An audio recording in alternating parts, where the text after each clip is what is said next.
Bismillahirrahmanirrahim. Assalamualaikum warahmatullahi wabarakatuh. Saya Muhammad Dika Rahmawan dari Sosiologi semester 4 kelas C dengan NIM 12080303123. Di sini akan menjawab pertanyaan mengenai ujian tengah semester Sosiologi Komunikasi. Yang pertama, soal pertama, jelaskan apa yang Anda ketahui tentang sosiologi komunikasi dan sosiologi komunikasi. Yang pertama, sosiologi. Sosiologi terbagi menjadi dua kata. Yang pertama adalah sosio yang berarti masyarakat dan logos yang berarti ilmu. Ini adalah ilmu yang mempelajari tentang masyarakat, baik di mana manusia di dalam masyarakat itu sendiri dengan interaksi yang dilakukan di dalamnya, baik secara individu dengan individu, individu dengan kelompok, kelompok dengan kelompok. Sosiologi itu sangat berhubungan dengan apa yang ada pada masyarakat, baik itu perkembangan di dalam masyarakat, permasalahan sosial yang ada di masyarakat, dan perkembangan yang akan terjadi secara terus-menerus di dalam masyarakat karena ada sebuah ide, gagasan dari masing-masing individu atau kelompok. Yang kedua, pengertian tentang komunikasi. Komunikasi adalah cara untuk menyampaikan suatu informasi dari satu pihak kepada pihak yang lainnya.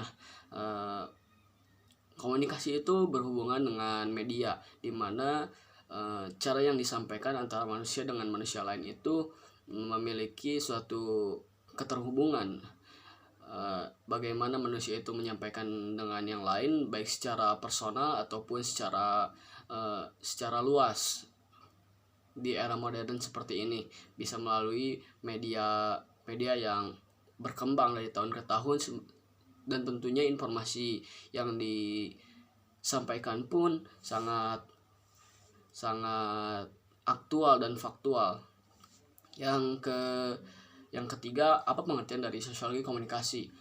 Sosiologi komunikasi adalah ilmu yang mempelajari tentang komunikasi, ilmu sosiologi interaksi yang dilakukan baik secara satu dengan yang lainnya dengan maksud untuk menyampaikan informasi dari satu pihak kepada khalayak ramai untuk dapat menyampaikan informasi yang benar atau salah. Pertanyaan soal nomor 2 yaitu, menurut Burhan Bongin ada peran ganda yang dilakukan media, jelaskan dan berikan contohnya masing-masing.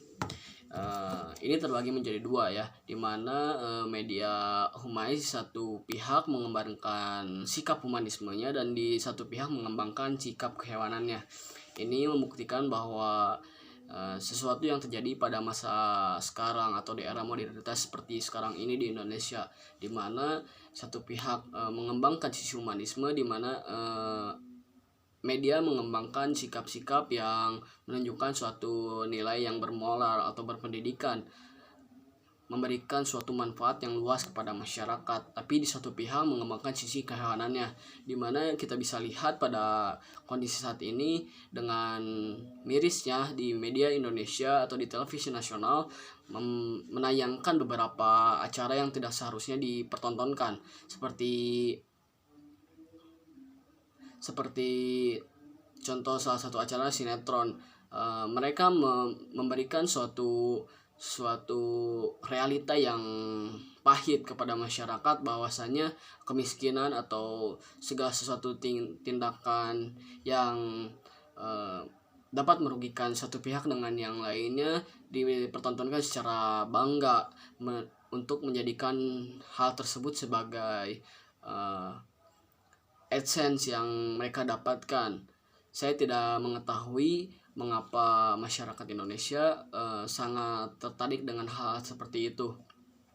Yang kedua adalah seharusnya media mengangkat masalah terkait humanisme dan meninggalkan sikap kehewanannya.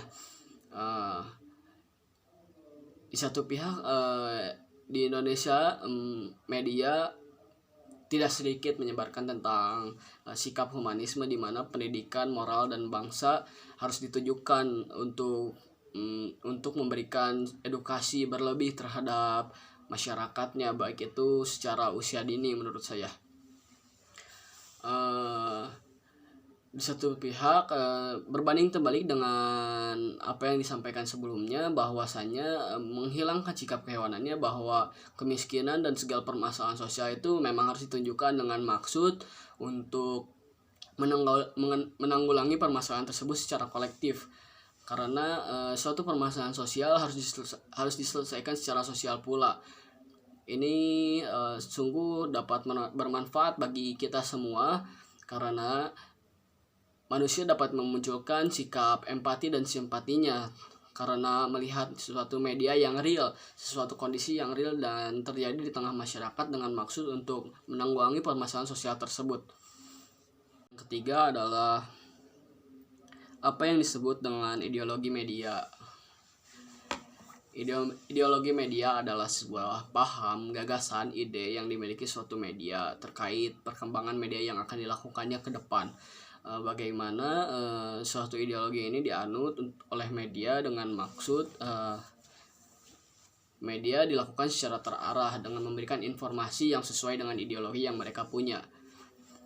Kita bisa lihat bahwa banyak sekali media-media yang ada di TV nasional itu memberikan sesuatu hal yang stagnasi, di mana di dalamnya memberitakan sesuatu informasi yang hanya mereka ingin sampaikan, meskipun di satu pihak mereka memang tidak dapat dipungkiri mengejar sesuatu keuntungan di dalam sesuatu yang disampaikannya, informasi yang disampaikannya.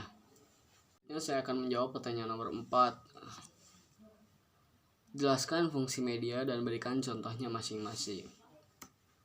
Fungsi media terbagi menjadi 4 bagian, di mana yang pertama adalah sebagai sarana pendidikan.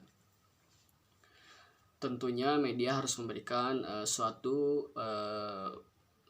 informasi yang memiliki nilai yang berpendidikan atau secara edukatif terhadap masyarakat atau khalayak ramai, di mana kita bisa lihat contohnya pada masa pandemi awal-awal pemerintah kebingungan terkait pembelajaran yang dilakukan oleh siswa, di mana pemerintah memberikan solusi bahwa TV nasional sebagai suatu sarana yang edukatif atau sarana pembelajaran bagi siswa di Indonesia, karena siswa di Indonesia itu tidak semuanya memiliki gawai atau handphone pintar. Pemerintah melakukan ini sebagai suatu solusi agar pembelajaran dapat berlanjut oleh siswa di Indonesia untuk regenerasi atau sebagai sarana untuk memberikan pendidikan yang layak di satu sisi dengan keterbatasan yang ada. Yang kedua, sebagai sarana atau sebagai mengatasi keterbatasan ruang dan waktu. Tentunya manusia memiliki suatu keterbatasan terhadap apa yang ada di hadapannya. Manusia tidak bisa dapat mendapat informasi secara aktual dan faktual. Ini memberikan suatu kemudahan bagi manusia terkait informasi yang didapatnya dengan perkembangan media yang terjadi pada saat ini di era modernitas seperti sekarang. Contohnya adalah bahwa media yang berkembang di era modernitas memberikan suatu kemudahan atau memberikan informasi secara cepat yang dilakukan di berbagai platform media di Indonesia atau yang ada di dunia. Yang ketiga adalah sebagai media informasi. Tentunya media harus memberikan suatu informasi bukan memberikan suatu informasi, tapi bahwa media itu memberikan informasi kepada manusia dan khalayak ramai terkait apa yang terjadi secara aktual dan faktual. Tentunya bisa kita lihat bahwa semua media saat ini memang memberikan suatu informasi yang apa yang terjadi agar manusia tidak tertinggal atau manusia dapat berkembang secara berkelanjutan dengan informasi dan pendidikan yang ada. Dan yang keempat, sebagai pendapat, ide, dan gagasan. ini memberikan suatu solusi, baik berupa solusi atau ide yang dapat memberikan suatu perkembangan terhadap manusia dan masyarakat umum. Kita bisa lihat contohnya kepada mahasiswa memberikan suatu media yang digunakan sebagai pendapat, ide, dan gagasan, baik secara media radio atau media yang dilakukan di televisi swasta. Ini memberikan masukan atau gagasan kepada baik pemerintah atau masyarakat umum bagaimana cara bertindak atau memberikan solusi yang ada terkait permasalahan yang ada. Menjawab pertanyaan nomor 5, media bungkam ketika terjadi maraknya demo gerakan mahasiswa yang akhir-akhir ini terjadi dalam menyikapi keadaan ekonomi yang kurang baik-baik saja, menyusul kelangkaan minyak dan melambungnya harga-harga. Justru rakyat disuguhi wacana penundaan pemilu dan perpanjangan masa jabatan presiden. Jelaskan pendapat Anda, fenomena apa yang terjadi bungkamnya media tersebut. Pendapat saya terkait permasalahan sosial yang terjadi akhir-akhir ini atau pada waktu beberapa minggu ke belakang dengan suatu krisis yang terjadi di Indonesia dan bungkamnya media terhadap hal tersebut serta penundaan pemilu yang terjadi atau beberapa gagasan bahwa presiden akan memajukan atau memperpanjang masa jabatannya. Menurut saya dengan medianya bungkam itu media bungkam karena bahwa media itu dikuasai oleh kaum menengah ke atas atau para orang yang memiliki suatu kepentingan, di mana media itu dikendalikan oleh suatu kelompok untuk memberikan suatu apa yang diinginkan oleh kelompok tersebut. Seperti pemerintah tidak ingin memberitakan bahwa suatu masyarakat terjadi krisis atau permasalahan sosial yang serius, tapi di satu sisi pemerintah tidak tahu cara menanggulangi hal tersebut, karena pemerintah ingin bahwa masyarakatnya percaya terhadap pemerintah dan pemerintah dianggap memiliki nilai yang baik atau memiliki jiwa-jiwa untuk menangani permasalahan sosial dengan baik, atau kesedihan yang ada pada masyarakat tidak ingin disoroti karena pemerintah menilai bahwa hal tersebut pasti dicap gagal oleh masyarakat lain atau oleh negara lain. Tapi menurut saya terkait permasalahan yang terjadi itu memberikan suatu kondisi yang miris di tengah masyarakat, di mana masyarakat khususnya kelas menengah ke bawah itu menderita terkait pemerintah yang tidak becus menangani permasalahan sosial yang ada, dan ini memberikan suatu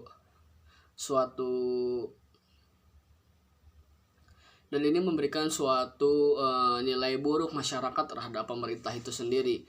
Dan dengan wacana perpanjangan masa jabatan yang diberikan oleh para pejabat tinggi nasional, ini membuktikan bahwa di tengah pemimpinan negara pada saat ini terkait suatu kontestasi politik, di mana satu dengan yang lainnya saling menjatuhkan.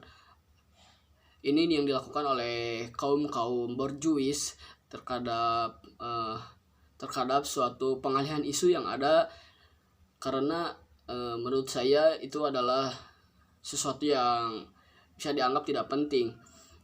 Pemerintah seharusnya memberikan suatu solusi terkait, atau pemerintah harusnya melakukan atau menanggulangi permasalahan yang ada di tengah masyarakat. Pemerintah seharusnya melihat bahwasannya masyarakat kecil itu sangat-sangat tertindas dengan apa yang terjadi belakangan saat ini dengan permasalahan sosial yang ada, baik itu minyak goreng, BBM dan BBM naik, atau ini menurut saya memungkinkan munculnya kenaikan yang terjadi di sektor pangan atau di segala aspek kehidupan, karena BBM ini kita bisa lihat pada waktu-waktu belakang pemerintahan rezim-rezim terdahulu bahwasanya BBM naik itu memberikan dampak yang sangat luas kepada masyarakat. Tentunya pemerintah harus melakukan hal dengan baik tanpa memikirkan perpanjangan masa jabatan. Toh permasalahan yang ditanggulangi pun sulit didapat atau sulit dilakukan, masa meminta masa jabatan yang lebih. Ini merupakan sikap yang tidak etis dilakukan oleh pemerintah. Seharusnya mereka sadar terkait permasalahan yang ada, tidak hanya memikirkan diri pribadi atau keserakahan terhadap kekuasaan. Pemerintah harusnya melakukan suatu tindakan yang cepat dilakukan agar ini tidak terjadi suatu kegaduhan di tengah kegaduhan nasional yang akan mengancam suatu integrasi di nasional tersebut. Dan pemerintah ini kaum elit politik yang hanya memikirkan kekuasaannya, tidak baik melakukan hal tersebut. Seperti yang saya katakan tadi, ini merupakan suatu sikap tidak etis. Dengan membungkamnya media, ini menilai bahwa masyarakat baik-baik saja, padahal di kenyataannya masyarakat sangat-sangat berdampak atau terdampak, khususnya kaum ekonomi menengah ke bawah. Mereka tidak memikirkan apa yang terjadi di bawah sana, hanya memikirkan kekuasaan dan kekuasaan.